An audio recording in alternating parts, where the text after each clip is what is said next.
Hello, everybody. Welcome back to American Soccer Quick Kicks. I'm your host, David Wright. The U.S. men are in camp. We have a game coming up on Saturday, September 9th. It's against Uzbekistan. It will be played in St. Louis, I believe 5:30 on Saturday evening. Then we have a game on Tuesday, September 12th, 8:30 Eastern. We're going to be playing in Minneapolis. These games, you may be asking, what's at stake? Well, nothing is at stake. These are friendlies. And we also shouldn't have a problem with these opponents. I expect us to win these games. We do have a game coming up against Germany in October. That will be a little bit tougher competition. That's our challenge, right, for this World Cup cycle that we're in, because the United States will not have to go through CONCACAF qualifying. Our challenge is going to be finding quality opponents to give our national team some good competition, some good international experience. We want to get them seasoned and get them ready for that 2026 World Cup. Gregg Berhalter is back as the national team manager. This will be his first match. Saturday against Uzbekistan will be Berhalter's first match back with the team. So that remains a controversial decision to bring back the same manager for a second consecutive World Cup cycle. This is the guy we're going with for the 26 World Cup, right? I mean, this is it. The 26 World Cup is the World Cup that we have been waiting for. Okay, it's all this talk about this young crop of players, like one day they're going to be in their prime, one day they're going to be good. Look at the potential they have.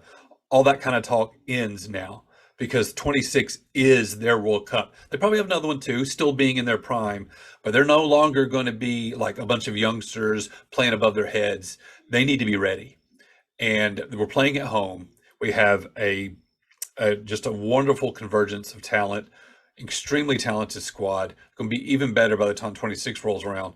Do we have the right manager in place? That's going to be the question. Of course, if you remember, there was a lot of controversy surrounding Berhalter's departure at the end of last year, and he had some really damaged relationships with a couple of players on the team. One was Ricardo Pepi, because he left him off the squad. That had to be a heartbreaking decision. I know it was a heartbreaking decision. Pepi hasn't been happy with him, and I hope that they've spoken. At the time that the roster was announced, they hadn't really spoken yet. That is a relationship that needs to be repaired. I'm going to be interested to see if Pepi gets any minutes here, if he gets a start. Florin Balogun is on this roster. Brendan Aronson is on this roster, listed as a forward. So it's I don't know if Pepi's going to get a start or if he's going to get any minutes, but I do hope that Berhalter is doing his part to mend that relationship with Pepi. The other broken relationship is Gio Reyna, and that one is a much bigger deal, and everybody remembers the controversy surrounding that. Reyna is not on this roster. It's not that Berhalter refused to call him in.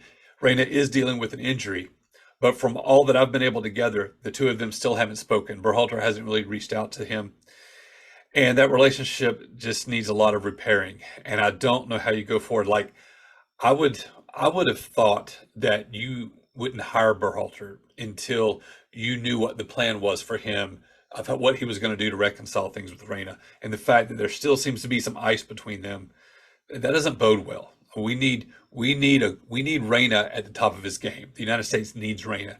He's good. Did he act like he was lacking some maturity last year? Yes, he did.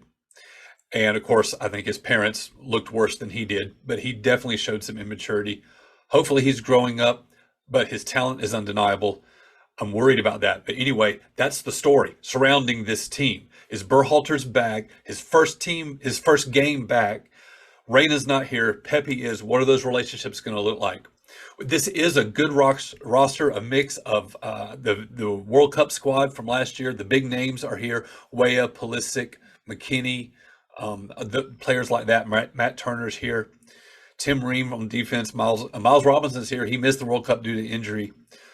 And then we also have a mix of newer names coming in, or some names of people that just missed the roster. We do have like a Chris Richards and Mark McKenzie on defense. But we've got a couple of surprises here.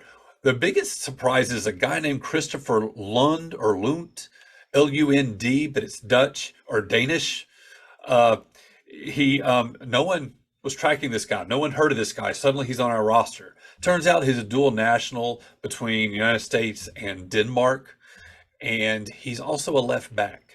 He plays in Denmark, and we don't have any depth at left back. We have Anthony Robinson's kind of our starter there, but who do we have backing him up? Not a great solution in place. And so I think Berhalter is he was tracking this dual national, and then we brought him in, and I think he would like to develop somebody to be Anthony Robinson's backup at left back. So we'll see if that's going to happen. So real quick before I go, I teased in the last video that the Messi effect was also touching the U.S. men's roster for this camp, and it's absolutely true. If you watched Leagues Cup at all, you know now who Drake Callender is. I don't know if anybody was really that familiar with him a month or two ago, but suddenly he's on everybody's radar. He is the goalkeeper for Inter Miami, and he has been fantastic. Miami would not be undefeated in the Messi era if Drake Callender hasn't been standing on his head just about every single match. He has been so good. I've been so impressed with him. So here's the Messi effect. His teammates get more eyeballs on them, right? Because everybody in the world's watching. Suddenly, these players for Miami that nobody around the world would have known about because nobody's watching, suddenly everybody's seeing them, and they're stepping up and they're playing great, and now they're getting interest. And that's happened with Drake Callender, a goalkeeper. It's also happened with the kid, 18 years old, Benjamin Kremeshi. If you've been watching, you know this kid. He's been able to just take full advantage of his situation. He's a teenager. He was playing on their developmental squad last year. He's a dual national with Argentina. He grew up idolizing Messi. Now they're teammates, and Kremeshi has been having a fantastic run. Kremeshi and Drake Callender have been called into this camp, and it's because of what they've been able to show when everybody's watching the Messi matches. And so, and I think we're going to see that really all over the squad. Like, you could expect international offers coming for these players that do well. If you play well in a game that everybody in the world's watching, you're going to get interest from overseas. And so it's going to be interesting now to track the careers, particularly of these two guys. These are the early standouts in the Messi era on the Miami squad. I don't expect them to see minutes in these two matches. I believe this is still Matt Turner's team, but it's significant they've been called into this camp and they get to train with the national team. Uzbekistan, Saturday night, it will air on TNT. I say Saturday night, 5:30 Eastern. That's a little early, but it will be available on TNT. Tuesday night, September 12th, we're playing Oman. That is going to be on the Peacock Network if you want to see that in English. These games are also available on Fubo streaming service, and that's kind of expensive, but there's also a 7-day trial that's available if you want to watch it that way. Anyway, this is our World Cup team. This is basically our A squad with a mix of some new faces. Berhalter's back. What's this going to look like? These are low-stake, friendly matches against opponents that we should win, but it's always good to see our guys back in camp and to see our guys playing. This is basically our A squad. So I hope that you will tune in Saturday night. I hope you'll tune in Tuesday night. Pull for the United States men's soccer team with me, and I'll talk to you next time.